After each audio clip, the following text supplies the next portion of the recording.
సుదూర స్వప్నమైన పోలవరం ప్రాజెక్టు కల సాకారం కానుందన్నారు మంత్రి దేవినేని ఉమా. రాష్ట్ర ప్రభుత్వం ముందుగా 2,300 కోట్ల రూపాయలు ఖర్చు చేయడం వల్ల నాబార్డు తొలి విడతగా 1981 కోట్లు మంజూరు చేసిందన్నారు.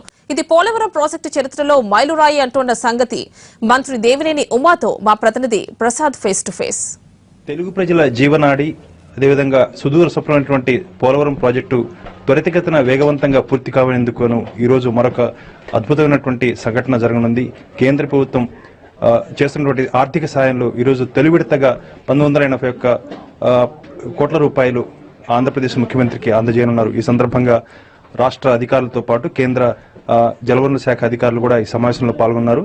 దీనికి సంబంధించిన మరిన్ని వివరాలు అడిగి తెలుసుకుందాం. ఉమ్మగారు, ప్రధానంగా ఈ ప్రాజెక్ట్ అనేది చాలా సుదూర స్వప్నం, చాలా మంది ఆశతో ఎదురు చూస్తున్నారు.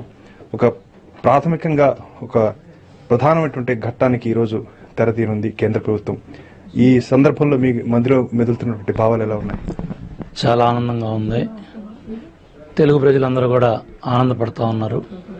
ఎందుకంటే ఖండాంతరాల్లో ఉన్న ప్రతి ఒక్క తెలుగువాడు కూడా పోలవరం ప్రాజెక్టుని ఒక జీవనాడిలాగా, ప్రాణనాడిలాగా గోదావరి ఈ రాష్ట్రాన్ని కరువురహితంగా తీర్చిదిద్దగలదు. ప్రతి సంవత్సరం కూడా 2,800 టీఎంసీలు పైగా సముద్రంలోకి వెళ్తా ఉన్నాయి. ఆ నీళ్లలో కొద్దిపాటి నీళ్లనైనా మనం తెచ్చుకోగలిగితే రాష్ట్రం సస్యశ్యామలం అవుతుంది. ఇది ఖండాంతరాల్లో ఉన్న ప్రతి ఒక్క తెలుగువాడి దశాబ్దాలు, శతాబ్దాల కోరిక. ఆ కళ సాకారం అయ్యే రోజులు దగ్గరలో ఉన్నాయి. ఈరోజు పోలవరం ప్రాజెక్టులో 7 ముంపు మండలాలని మన రాష్ట్ర భూభాగంలో కలపటం వల్ల కేంద్ర ప్రభుత్వం 2014లో చేసిన గొప్ప కార్యక్రమం అది. దానివల్ల ఈరోజు పోలవరం ప్రాజెక్టు కళ సాకారం అయింది.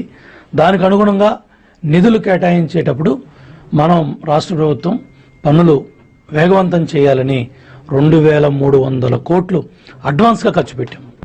దాన్ని సెప్టెంబర్కి అసెస్ చేసి పోలవరం ప్రాజెక్ట్ అథారిటీ, కేంద్ర జలవనరుల శాఖ అధికారులు త్రూ నాబార్డు ద్వారా ఫైనాన్స్ మినిస్టర్ అరుణ్ జైట్లీ గారు ప్రత్యేకమైన శ్రద్ధ తీసుకొని రాష్ట్ర కేంద్ర మంత్రివర్యులు వెంకయ్యనాయుడు గారు, సున్నా చౌదరి గారు, అశోక్ గజపతిరాజు గారు ఎప్పటికప్పుడు పనులు పరిగెత్తించి వేగవంతం చేసి ఏదైతే ప్రధానమంత్రి నరేంద్ర మోడీ గారు జాతీయ ప్రాజెక్టుగా ఈ ప్రాజెక్టుకి సహకారం అందించాలని మరి ముందుకు తీసుకెళ్తున్నారు. దాంట్లో భాగంగా ముఖ్యమంత్రి చంద్రబాబు నాయుడు గారు చొరవ, దీక్ష, పట్టుదల ప్రతి వారం కూడా సోమవారం పోలవరంగా చేసుకొని 11 సార్లు పోలవరం ప్రాజెక్టుకు వచ్చి 11 సార్లు వర్చువల్ ఇన్స్పెక్షన్ ప్రతి సోమవారం చేసి పనులు పరిగెత్తిస్తున్నారు. ఈ నెల 30వ తారీఖున కాంక్రీట్ పనులు కూడా శుభారంభంగా అవబోతున్నాయి. డయాఫ్రమ్ వాల్కు సంబంధించి కూడా జనవరి 1 వారంలో L&T, జర్మనీ బావర్ పనులు పరిగెత్తించబోతున్నారు. సంక్రాంతి తర్వాత గేట్ల నిర్మాణానికి కూడా central water commission designs final చేయబోతా ఉంది. ఆ విధంగా పోలవరం ప్రాజెక్ట్ అథారిటీ సుమారు 5 కోట్ల క్యూబిక్ మీటర్ల ఎర్త్ వర్క్, ఎక్స్కవేషన్ పనులన్నీ కూడా మే 2017కి పూర్తి చేయాలని కంకణబద్దులై ముందుకెళ్తున్నాం. ఇది ఒక పండుగ వాతావరణంగా జరుపుకోవాలని చెప్పి ముఖ్యమంత్రి గతంలో చెప్పారు కదా. ఈ ప్రాజెక్టు బహుళార్థక సాధన, ఈ ప్రాజెక్టు పూర్తి అయ్యే లక్ష్యం పెట్టుకున్నారు 2018 కల్లానే. అది ఆ మాటకు కట్టుబడి ఉంటారా? ఆ మేరకు నీళ్లను అందించే ప్రయత్నాలు జరుగుతాయా?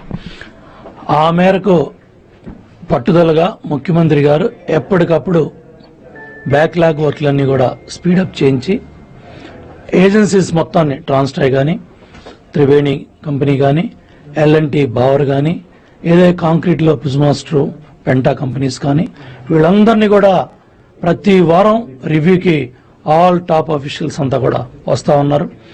ఇంజనీరింగ్ టాప్ అధికారులంతా కూడా దీంట్లో భాగస్వాములు అవుతున్నారు.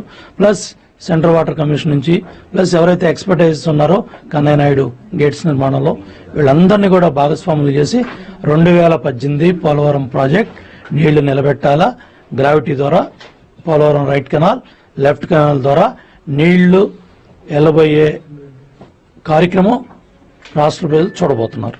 మొత్తానికి ఈ తొలి విడత రుణాన్ని అందుకోబోతున్నారు, అంటే ఆర్థిక సాయాన్ని అందుకోబోతున్నారు. వేగవంతంగా మీకు డబ్బులు వస్తే గానీ మీరు వేగవంతంగా అక్కడ పనులు చేయలేరు. 2వ విడత సంబంధించినటువంటి నిధులను సమకూర్చుకునే విషయంలో ప్రయత్నాలు జరుగుతున్నాయి. దాని పట్ల ఎట్లా ఉంది ప్రోగ్రెస్? అత్యంత ప్రాధాన్యత పోలవరం నిర్వాసితులకు ఇస్తున్నాం. ఆ నిర్వాసితులు కూడా ఇప్పుడు తీసుకునే ల్యాండ్స్ అన్ని కూడా 2013 భూసేకరణ చట్టం కింద గతంలో కాంగ్రెస్ ప్రభుత్వం 1,10,000 1,40,000 ఇచ్చి వాళ్ళని నిర్లక్ష్యం చేశాయి. మేము ఈరోజు 10,50,000 రూపాయలు 2013 భూసేకరణ చట్టం అనుగుణంగా నిర్వాసితులకు ఇవ్వడమే కాకుండా 7 లక్షల రూపాయల పైగా R&R, ల్యాండ్ ఎక్విజిషన్, వాటర్ రోడ్లు అటన్ని సంబంధించి ఒక్కో నిర్వాసితుడికి 7 లక్షల రూపాయల పైగా ఖర్చు పెట్టబోతున్నాం. ఆ విధంగా దగ్గర దగ్గర 17.5 లక్షల దాకా అవబోతా ఉంది. ఎంతో మంది ఆ ప్రాంతానికి వెళ్లి నిర్వాసితులను రెచ్చగొట్టాలని ప్రయత్నం చేస్తే కూడా నిర్వాసితులు పోలవరం ప్రాజెక్టు పక్షాన ఉన్నారు, రాష్ట్ర ప్రజల పక్షాన ఉన్నారు. కాబట్టి కేంద్ర రాష్ట్ర ప్రభుత్వాలు జాతీయ ప్రాజెక్టుగా ప్రకటించబడ్డ పోలవరం ప్రాజెక్టు బాధ్యత గల మేమందరం కూడా నిర్వాసితులకి అత్యంత ప్రాధాన్యత ఇచ్చి వాళ్ళ సమస్యలన్నీ కూడా పరిష్కారం చేసి వాళ్ళకి ఆ నిధులు కూడా సక్రమంగా వాళ్ళ ద్వారా వాళ్ళకి డైరెక్ట్ వెళ్లే విధంగా అన్ని జాగ్రత్తలు, అన్ని చర్యలు తీసుకుంటాం. అంటే రెండో విడత మీకు నిధులు సమకూరిస్తేనే మీరు వేగవంతంగా పనులు పూర్తి చేస్తారు. సెప్టెంబర్ 2016 పరిగణలో తీసుకుని 1981 కోట్ల పోలవరం ప్రాజెక్ట్ అథారిటీ కేంద్ర జలవనరుల శాఖ ద్వారా ఫైనాన్స్ నాబార్డుకి పంపించడం జరిగింది. ఆ చెక్ ఈ రోజు అందుకోవడం జరుగుతూ ఉంది. తర్వాత ఫాలో అప్ అంతా కూడా ఎప్పటికప్పుడు మా పోలవరం ప్రాజెక్ట్ అథారిటీ, రాష్ట్ర జలవనరుల శాఖ అధికారులు కోఆర్డినేట్ చేసుకుని డబ్బు రిలీజ్ చేస్తారు. నిర్వాసితులను సంతృప్తిపరిచే రీతిలో అయితే మీ నష్టపరిహారం ఉంటుంది. తప్పకుండా నిర్వాసితులకి 2013 భూసేకరణ చట్టంలో ఏదైతే చెప్పబడిందో దానికి అనుగుణంగా ఇప్పుడు తీసుకునే ల్యాండ్స్ అన్ని కూడా అన్ని జాగ్రత్తలు తీసుకొని ఇస్తాం.